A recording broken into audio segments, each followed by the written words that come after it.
Hello and welcome to the Daily Comic and Collectible, episode 426.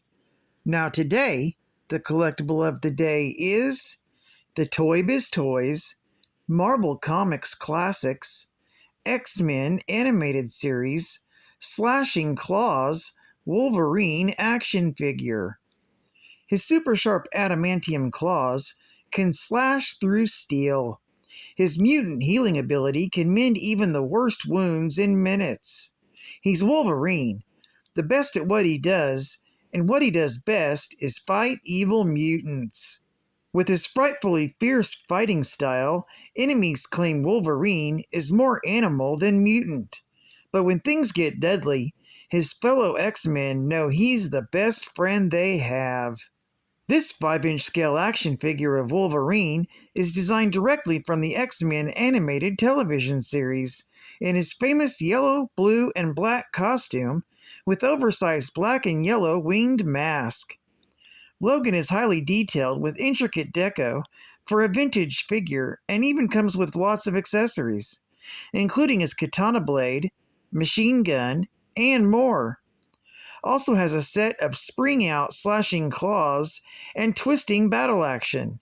Even includes an official Marvel Universe trading card of Wolverine in full attack mode. This figure was released in 1995 by Toybiz Toys. Now, the comic of the day is Wolverine, Volume 2, Issue number 13, with a cover date of October 1989. This is part 3 of my 6-issue arc of the Gehenna Stone Affair, with story by Peter David, art by John Buscema, and cover by Kevin Nolan. This issue is titled Blood Ties. We open in Madripoor, with twin brothers Larry and Gary, who enter the Princess Bar, looking for drinks.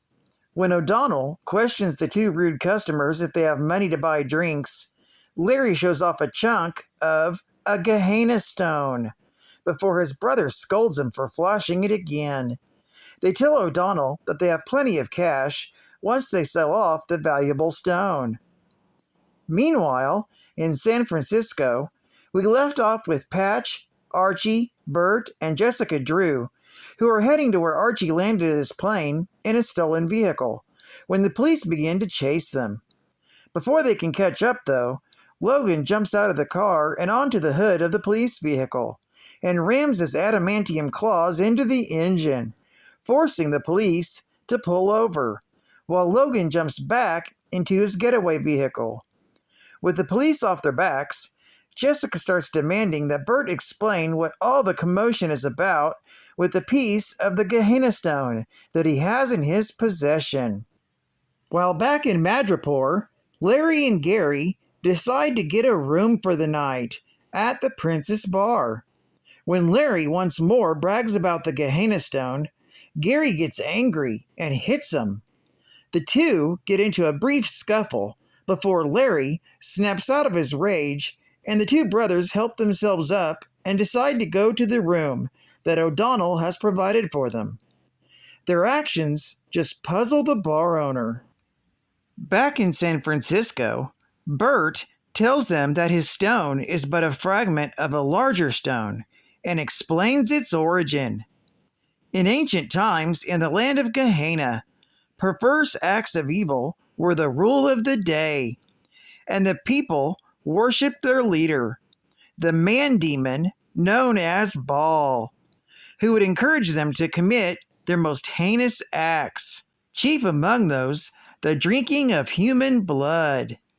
Baal was eventually killed by a man known as the Hand of God, a legendary warrior. Baal would live on as his evil essence would be transferred into the Gehenna stone, created by his followers. However, the Hand of God would come and break the stone into fragments and scatter them across the globe. Bert then goes on to tell them that archaeologists begin finding pieces of the stone, and for the most part believed the legend of the Gehenna Stone to be nothing more than a myth. When Bert heard that the stones were slowly being stolen over the course of the last 2 years, he used his money and influence to get on the board of directors of the San Francisco Museum of Antiquities so that he could switch their chunk of the stone with a fake one so that he could protect it. When the others ask Bert how he learned of the plot to reassemble the Gehenna Stone, he tells them that he just knew. He finishes by telling them that he believes that someone claiming to be the descendant of Baal is the mastermind behind the plot to reassemble the stone. As they speed off to the airport, Patch asks to see the stone, and they all are surprised as Bert becomes excessively possessive about the stone and refuses to let it go.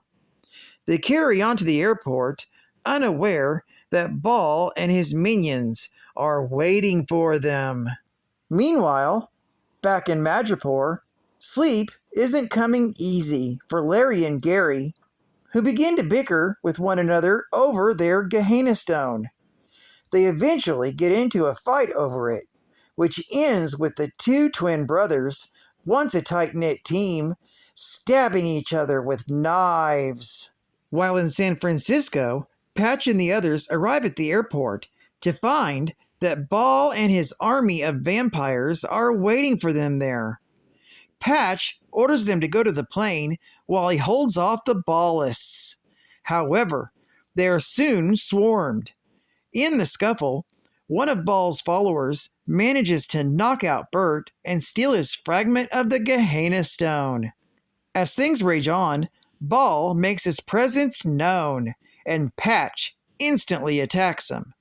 Furious that someone would have the nerve to attack him, Baal's superior mystical powers and strength catch Patch off guard, and he's easily beaten.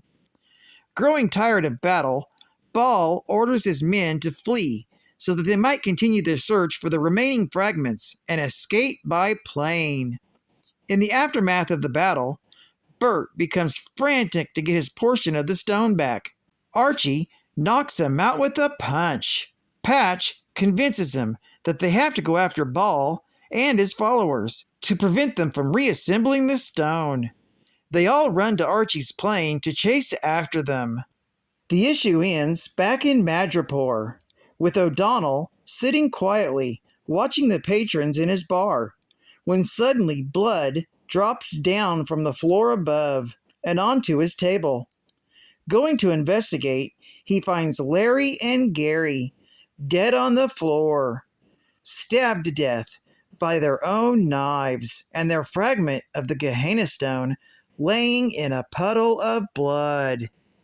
To be continued in issue number 14, coming tomorrow. Geek Fact: this is considered a key issue, being the first full appearance of Baal Hadad. It's also the first appearance of the twins, Gary and Larry. But alas, they kill each other, so it's also their last. Plus, it's the first appearance of Gehenna. Bonus Geek Fact: the Baalists are followers of Baal, who exhibit many of the same properties as traditional vampires, but are not, in fact, true vampires. They wore false fangs and were not inhibited by ultraviolet radiation, but they did partake in the consumption of human blood. Baal bestowed powers to his underlings, making them stronger, faster, and more durable, but they did not possess characteristics that you could define as superhuman. The Baalist vampires originate from the region known as Gehenna, and have followed the edicts of Baal since about 13,000 BCE. Another bonus geek fact: in this story, Gehenna was known for the land of debauchery. But Gehenna is a term used in Jewish and Christian writings for the place where evil people go in the afterlife. The name is derived from a geographical site in Jerusalem known as the Valley of Hinnom, one of the two principal valleys surrounding the Old City. In Jewish tradition, this valley was associated with the idea of hell. State-of-the-art gaming.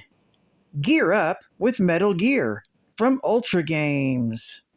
Hello again, you dirtbags! Your Nintendo Entertainment System has never seen a weapon as destructive as Metal Gear. To help you destroy it, Ultra Games has supplied the equipment. Up first, we have the Ingram Mac 2 semi-automatic machine gun, silencer optional. Then we got a grenade launcher, woohoo! Launch into strategic locations. We even have plastic explosives for perfectly timed explosions. And don't forget that gas mask. Only means of survival in a gassed out area, or your platoon buddy ate too many cans of beans. Are you still listening to me, you nincompoop? We even have an antidote that neutralizes poisons. But your most valuable piece of equipment is a transceiver. With it, you'll receive vital info from headquarters, telling you where to find essential weapons and supplies. Like I said, we will supply the equipment, but you get through the Metal Gear maze, you will have to supply the wits. Sure leaves me out. And also from Ultra Games. Turn your house into a sewer. Ultra Games has lifted the lid on the hottest rock'em sock'em video game ever to grace the sewers. As the Teenage Mutant Ninja Turtles track down New York's nastiest to the front door of your Nintendo. With these dynamic dudes at your disposal, rampage from the Bronx to Broadway, slashing and smashing.